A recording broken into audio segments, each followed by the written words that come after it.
So the White House just announced at a live stream today, they've got this new initiative, All Inside. It's a 17 or 19 agency, interagency co-op deal. It's going to bring everybody inside. It's going to cut homelessness by 25% by the year 2025. It's going to be aimed at 5 cities in the state of California, Seattle included. And today here on News for Reasonable People, we are going to maybe shed some light on why this might not work. Let's get into it. Here we go. So in an effort to reduce homelessness nationwide, President Joe Biden's administration is planning to accelerate local efforts to find shelter for homeless people in Seattle, as well as several other major metropolitan areas. On Thursday, the White House is announcing Seattle, Chicago, Dallas, Los Angeles, Phoenix, and the state of California as cities and states selected to partner with the All Inside initiative and the U.S. Interagency Council on Homelessness. The goal of the initiative is to reduce homelessness by 25% by 2025. Seattle Mayor Bruce Harrell and King County Executive Dow Constantine will join the White House live stream.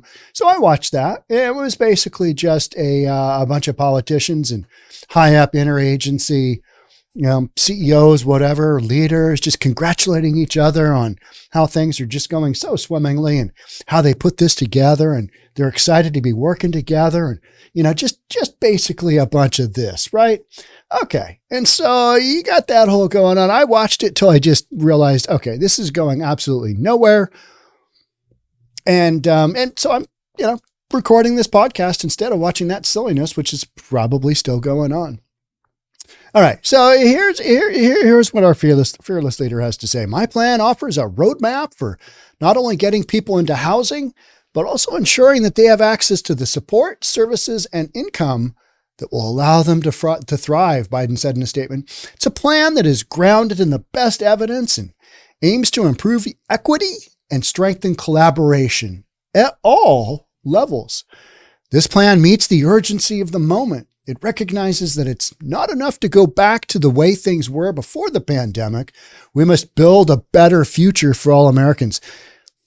Didn't we have Build Back Better and then that just went wildly sideways and we've had no building back or better? We've had none of that. I mean, somebody can point me in the right direction of where I missed it. That doesn't feel like that's going on, right? This plan also recognizes that homelessness should not be a partisan issue.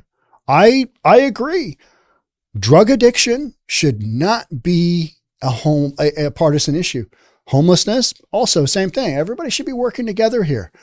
A great nation has a moral obligation to ensure housing, but it's also the smart thing to do. We're always focusing on housing first, aren't we? Always focusing on housing first. Harm reduction. All harm, no reduction. Housing first.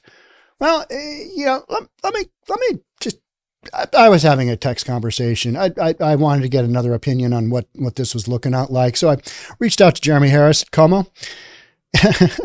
And he said, housing first is a complete scam, which we all agree. The situation downtown, we're talking about downtown Seattle, is getting noticeably worse and the drugs are insane. I took my dog out this morning and there was a guy with a large kitchen knife with his pants down, carving flesh off his legs. This is on the streets of Seattle in a very nice part of downtown Seattle. Let me recap that. There was a guy with a large kitchen knife with his pants down, carving flesh off his legs. That dude doesn't need a house.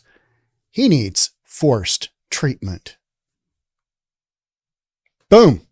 So, I think all these folks that are on these, interagencies, they're all kind of looking in from the outside. And, maybe every now and then they go visit a homeless encampment. But if you spend enough time looking around the homeless encampments, you realize that these aren't people leading normal lives and the only thing they're missing is housing.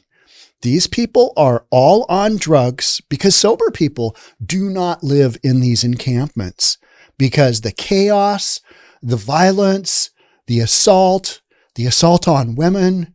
I mean, that just goes unchecked. The human trafficking, the drugs, the stolen goods, all of that stuff is an eco-culture within the encampments that we all know is based on one thing, and that's drugs. And those drugs are so cheap and so all over everywhere now, a couple of bucks for a pill now. I mean, if you're not focusing on that, there is no amount of housing in the system that is going to solve the problem of a guy carving off pieces of his legs, and he's just exposing himself to the world on a public street in downtown Seattle. You might ask yourself, well, how did that guy get there? Well, drugs or mental psychosis or a combination. That guy needs mandatory mental whatever, addiction services, mental health care, whatever it is. But he needs mandatory. And all we're doing is creating this thing where, here you go, here, have some housing, and we'll connect you with some wraparound services. Now you don't have to be sober to get this housing. And, we know how it goes when you put drug addicts into hotel rooms, right? I mean, taxpayers in San Francisco are still footing the bills. I just podcasted another $9 million bill.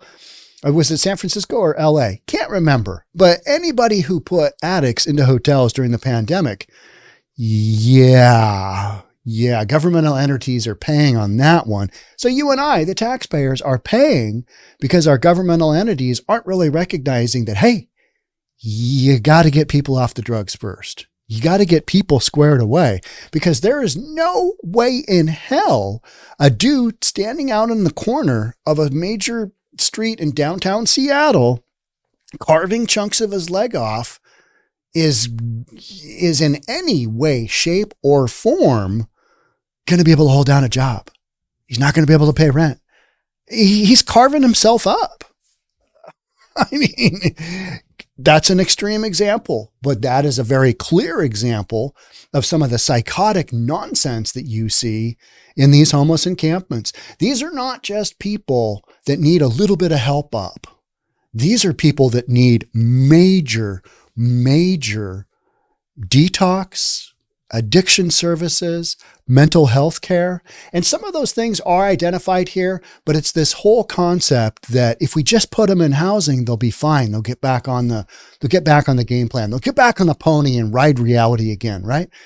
Here's my thing. These folks don't want to do that. If you have somebody covering, you get free clothes, you get free food, you get, free tent, you get free blankets in the winter. In the summer, you get a free place to go. You get a cooling shelter.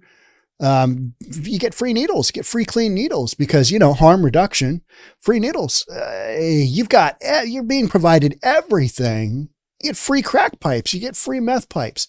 You're being provided everything that you need. And the pills are only a couple of bucks a pop.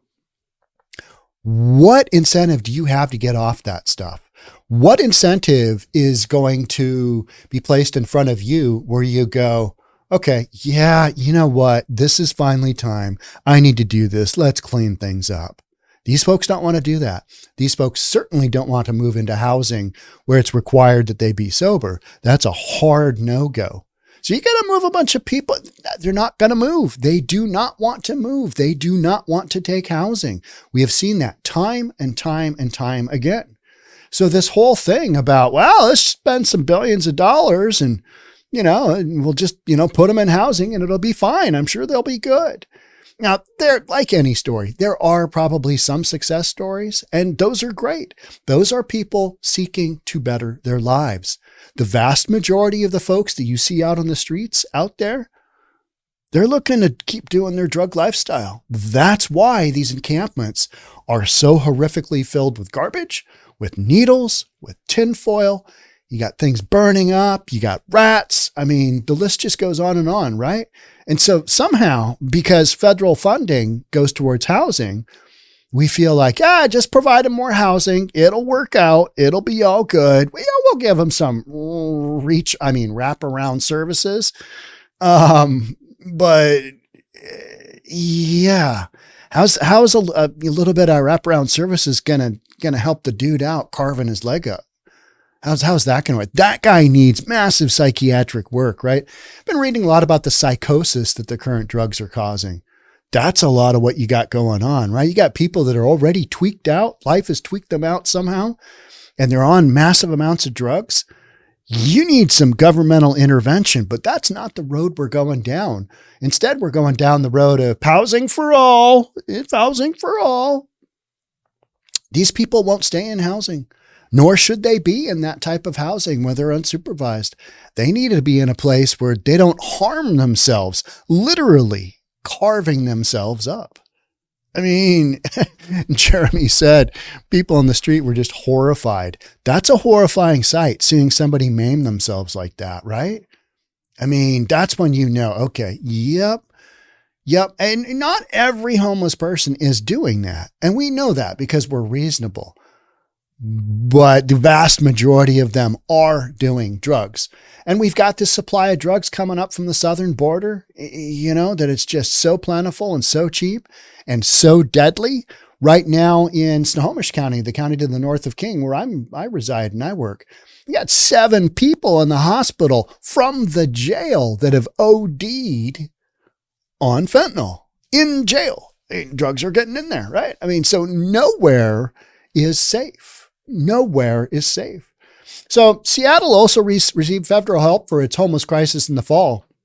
And the U.S. Department of Housing and Urban Development helped the King County Regional Homeless Authority open the Housing Command Center, a facility functioning as a hub for homeless resources in the region in a disaster response frame of mind, according to HUD. So yesterday, King County Regional Homeless Authority, their fearless leader, their CEO, Mark Dones, he recused himself of the position because he was basically so ineffectual at his job, didn't work well with others.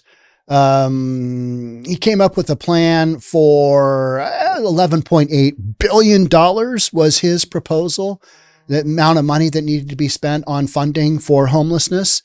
And the current budget is like under 300 million, not billion, million. And he wanted to crank that up to close to $12 billion. And the actual proposal that he put in, I read somebody referenced it as a college idea sprung at about 2 a.m. on a long night of social integration within a dorm room.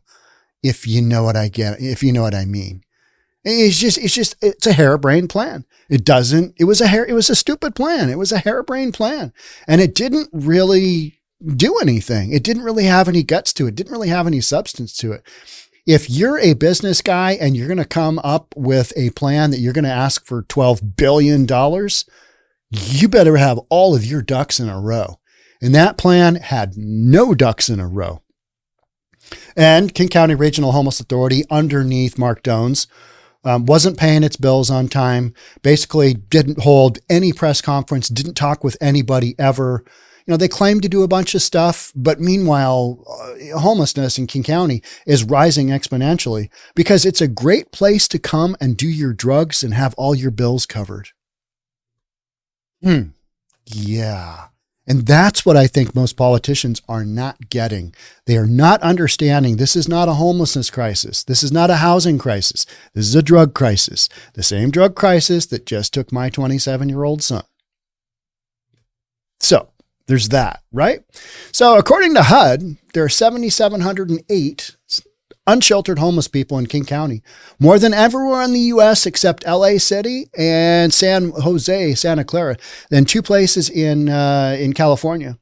Como News reported in April, the city of Seattle has spent nearly $1 billion on homelessness in more than a decade, and the number of unsheltered people continues to rise.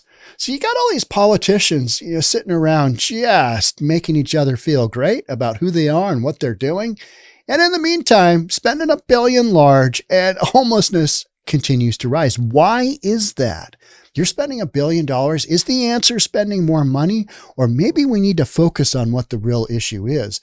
And that's why I think most folks don't understand. This is a drug addiction issue.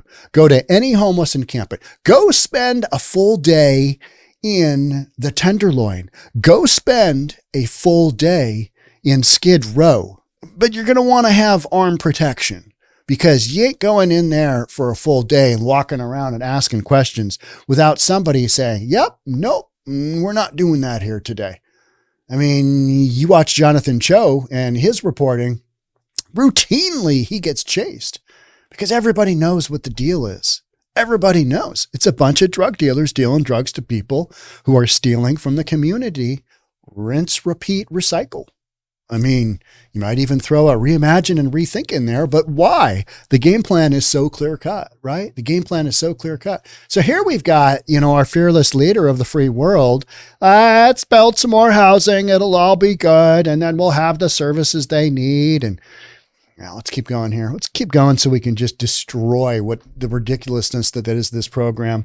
City of Seattle's budget office provided the adopted budget amount dating back to 2013, which includes the amount of spent on human services department, contracts, and citywide spending on the department, including labor costs. The total adds up to nearly $1 billion in the 11-year span. Between 2013 and 2018, the city spent a minimum of $33.5 million.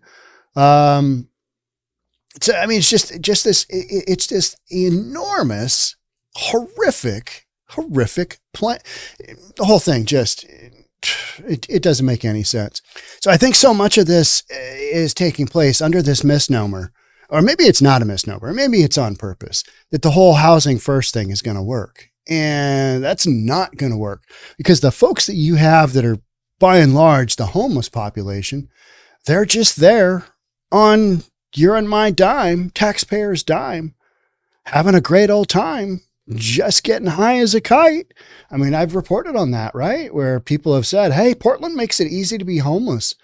They cover all of our, they've got food down here. We get high. You got food at lunch, get high. Food at dinner, get high. I mean, the world is their oyster, right? For that type of lifestyle. So when you've got this craziness going on and you're going to try and, you're going to try and spin it as all these folks need is some stability in their life. And once they get that housing stability, everything's going to magically turn around. They try and spin some services into there. Okay. Yeah. One of the aspects is that, more is going to go towards veterans, homeless veterans. I'm okay with that. I give veterans a hall pass. Just boom, if you served, I'm okay with that. I just would be. So, because, I think vets just get the raw end of the deal. They get the wrong end of the stick, right? VA, if anybody's ever had anything to do with the VA and VA hospital or VA funding or VA anything, that is just a hard no-go for getting anything done and getting the health care that you need, let alone trying to get some help after, you've had addiction issues and all that crazy stuff. So vets, I give a hard pass to. Everybody else, one of the things within this all inside was that we can connect young people who are homeless to job boards, to job training. These folks don't want jobs. These folks don't want job training. They want to stay right where they are, doing the drugs they're doing, stealing from the community, selling their stolen goods at open air drug markets and stolen goods markets. They want to keep doing that because that's what they're doing. That's their end goal. That is their life. And that is where we have this massive disconnect by all these politicians. And maybe it's on purpose. Maybe there's, something else going on there. But, billions of dollars towards housing for people who have no ability to stay within that housing. I mean, that to me is just irresponsible. It's just poor planning and irresponsible. And you've got tons of experts out there who get it, who look around and go, this isn't a housing issue. Granted, these people are living in tents, but by choice. By and large, a large percentage of these folks want to live basically off the grid. They're not paying taxes. They don't have jobs.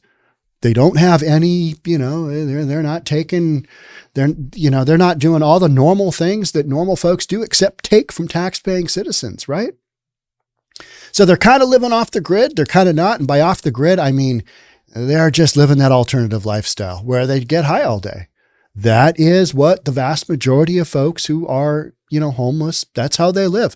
Because normal people that have their kids with them, whatever, they will not live within those encampments because it's so dangerous. And, it's not a place for people who are willing to throw everything away for their addiction. But if you're in an encampment, that's why you're there and that's what you're doing. So to say, okay, we're going to take this massive amount of people. How many people do we have in King County? How many thousand of people? And you're going to take all these people addicted to drugs and then put them inside and see what happens?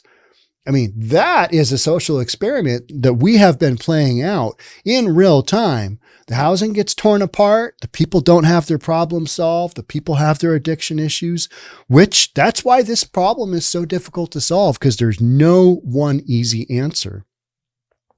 And most of these folks, the longer they do drugs, the less likely it is that they're ever gonna be employable. So then you've got this massive suck on tax dollars. So, what's going to happen there? Are you just going to, how's that going to work? And these are folks that don't necessarily want to work. They don't want to work. Not necessarily. They just flat don't want to work, because that would get in the way of them taking drugs all day or selling drugs. Or, large portion of folks who are drug dealers are also addicted. I was in downtown Seattle yesterday, saw a bunch of stuff. I was in Ballard yesterday. I was in Fremont. These are neighborhoods of downtown Seattle. I was in the U District. The U District University of Washington District has gotten bad. Even as you get right off the exit, you're like, whoa, this is war-torn like Somalia. You know what I mean? It looks like bombed. It's just got that chaos, that third world, poverty look, just garbage everywhere. And this is on the main exit to the University of Washington, a world-renowned education center, whatever, right? That's been taken over by homeless and people living on the streets, because we're just not doing much about that, because we're not mandating that people get treatment, even though we can see the direct results of them running around, carving chunks of flesh off their leg. I mean, this isn't hard stuff to figure out. Now, I think what the folks that are putting this all inside agency, interagency thing together would say in counter to my argument is that, yep, services are part of that. We're working hard to get all of this put together, and we know that there's not one certain direction. There's no one size fits all, right? One size fits all. There's no one solution that's going to fix it. But taking a hard look at mental issues and addiction issues, and everybody knows that, right? But that to me should be the number one area that you address. And if folks don't want to take advantage of getting clean, getting better, getting back on their feet, then you have to have repercussions for that decision. You can't just let people live willy-nilly. That's why one of the reasons we've got this is because this has gotten so out of hand. California is, basically a state of emergency. San Francisco, state of emergency. King County is in a state of emergency for 8 effing years. It's like, okay, so if you're in a constant state of emergency, doesn't that just mean it's normal? I think it does. So this is normal. The chaos that you see here in my state in Washington is now considered normal because we're not doing anything about it. And we got some joker who wants, almost $12 billion when the current budget is $250 million or something under 300. And you're like, what? That's almost as bad as somebody. Oh, who was it? Squad member. God, those people are just. Squad member demands $14 trillion in federal reparations for descendants of slaves. $14 trillion. You need to give us $14 trillion large. Okay. Where's that money going to come from? It's like the King County Regional Homeless thing. We need $12 billion. Oh, where's that money going to come from? Because your current budget is at a quarter billion. It's $250 million and you're asking for $12 billion? Live within a budget. And this is all happening while we're working with, possible government shutdown. I don't think it will. They're going to work it out. It always comes down to that last minute. Well, we stayed up until 4:00 in the morning and we finally worked it out. We all got our names on it. We all signed it. And now, God bless America. And you're like, you could have figured that out long ago. You could have figured it out. I don't know. How about we just live within a budget? What about that? Oh, that's never going to work because we got stuff we got to fund. We got to fund $12 billion in the King County Regional Housing Authority. So that guy got asked to step down, Mark Jones. Yeah. So my whole thing is go out, go to a homeless encampment, look around, see what you think. Here's what you're going to find. A lot of garbage. You're going to find a bunch of needles. You're going to find a bunch of people doing drugs. You're going to find fires being set. You're going to find people being assaulted. You're going to find shootings. You're going to find illegal guns. You're going to find, just this litany of stuff, stolen goods being sold, this litany of stuff. It's not like these folks just lost their home, moved into an encampment, and they're just itching to get back into a house. That is not the way this works. And if you go and spend any amount of time in an encampment, any amount of time, you will look around and go, oh, yep, that's the deal. That is the deal. But because these folks are outside, we miraculously believe that if we just scooch them indoors, it's all going to be fine. Nothing could be far from the truth. It just couldn't. Now, there is going to be a certain percentage of people that do need just a hand up. And I believe those people, those are the stats that you see of people getting back on their feet, people that want to make a difference, people who are not typically on drugs. Because if you're on drugs, you don't want help. You just want to keep doing what you're doing because help comes in the form of treatment. Help comes in the form of detox. And these pills that these folks are on, these drugs that these folks are on, the ones where you take and it either makes you crazy or you're carving yourself up. I mean, that's some wicked stuff, isn't it? I mean, there's just no denying the impact that this stuff is having. It's like, I did a podcast a while ago. Guy crashed his car or left his car in the middle of an intersection somewhere in Seattle, pulls his pants down, backs off all the way to the corner. And he's got his sunglasses on. He's just taking this enormous whiz at this public intersection while watching his car burn up in the middle of the intersection. And he's just clearly just watching what's going on. It's like a little rabbit, goes along in your lawn and eats a little bit. And they think if they're real still, nobody else will see them. You seen those rabbits? And their eyes kind of go, side to side. And they believe that if they're still enough, you can't see them. That's what this guy was doing. He was taking a leak out in front of a gym, I think it was, and watching his car burn. That guy doesn't need housing. That guy needs mandatory treatment. I mean, when you're doing that kind of stuff, there's something going on, whether it's a mental issue, whether you are certifiably insane, whatever that looks like. I am no healthcare professional. Or if you're taking drugs that have, altered your reality, that's what you got going on. Because if you go to any homeless encampment, you will invariably see people screaming at the trees, screaming at the clouds, screaming at somebody that isn't there. You put those folks in housing, they're still going to do the same thing, right? It's going to have the same, they're going to have the same impact there. They're just going to tear that house apart. They're going to tear that apartment apart. They're going to tear that tiny home apart, whatever it is. It's just not going to work out well. Now, there's some people that, get into tiny homes, make that transition to permanent housing. But the issue there is those numbers are so small.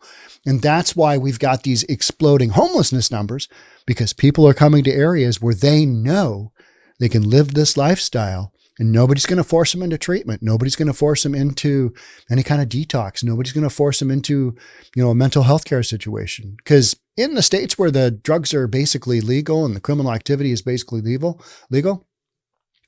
you can't take somebody and involuntarily put them into treatment.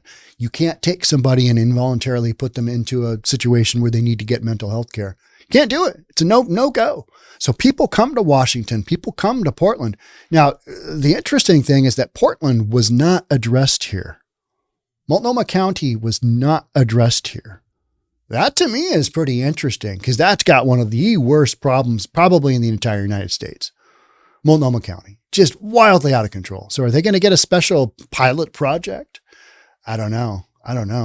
But, guaranteed.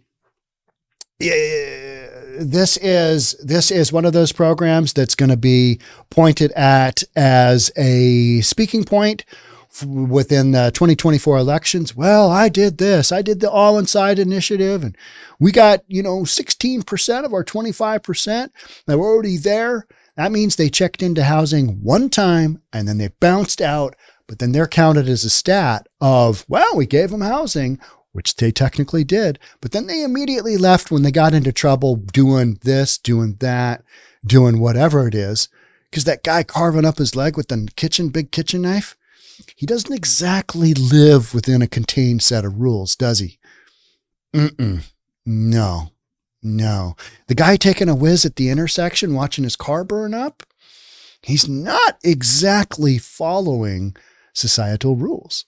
So that's my kind of take on it. But this program, it's a no-go. Homelessness is just going to keep getting worse, and it's going to get worse in areas that tolerate it. And my state tolerates it because they view it as, well, they just need a little bit of housing and they'll be fine, because they go down this completely ineffectual road of housing first. Yeah, if people want to get help, people are somewhat sober, kind of sober, looking to get sober, those folks you can help. The vast majority of folks in the homeless encampments do not fit that description. So there's that, right? So how's this going to go? Well, they're going to grab the stats out of this that they can and say, look at what we did here. And in the meantime, homelessness just continues to rise, right? It just continues to get worse. And the rest of us look in and go, oh, okay. So where are all of our billions of dollars going? Oh, okay. So a tiny home is going to cost $440,000 per person. Huh. Okay. Well, a restroom in San Francisco is going to cost $480 million $480,000 million. That's excessive. You got all this, governmental stuff, and they don't really want to. Here's the bottom line.